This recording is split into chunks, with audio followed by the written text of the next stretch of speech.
ang pelikulang Mananambal. Inaanyayahan ko ang lahat na panoorin ito sapagkat ito ay isang makabuluhang pelikula. Matagal natin itong hinintay kaya...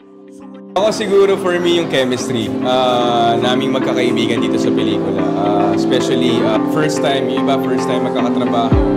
Ako din first time ko makatrabaho si Kelvin sa pelikula. First time ko makatrabaho si Master ko sa Master Jeric sa pelikula. Ito nagkasama na kami ni Martin pero yung kailangan may chemistry kami kasi kailangan makita ng tao na barkada. Isang barkada talaga kami. So for me yun lang yung challenge. Pero nagawa naman namin.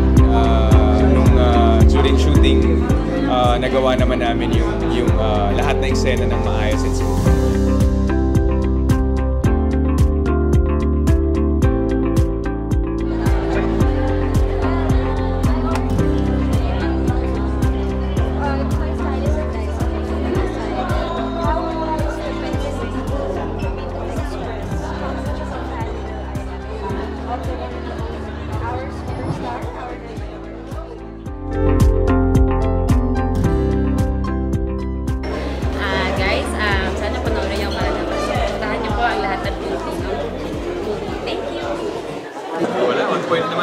Wala naman talaga ako masabi kay Gams. Kasi ever since I got to know her, she's been a really hard-working actress. She knows her craft, she knows what she wants.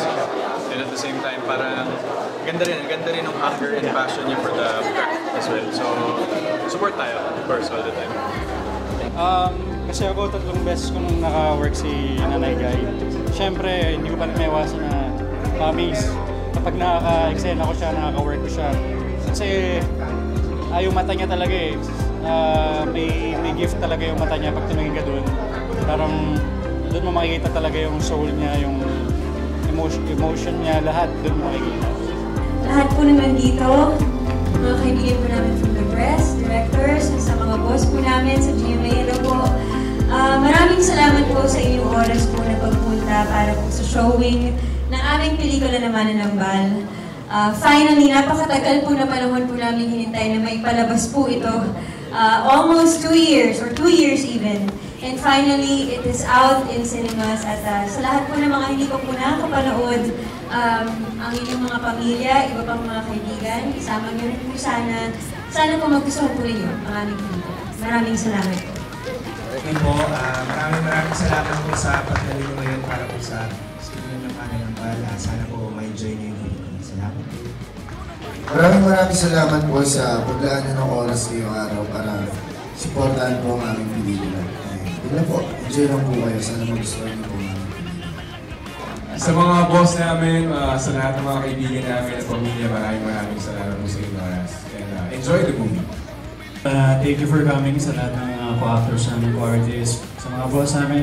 From Sparkle, of course. And thank you so much to Misa Production, Viva Films. And sana pa ma-enjoy yung movie kasi matagal na namin hintay ito. Thank you so much.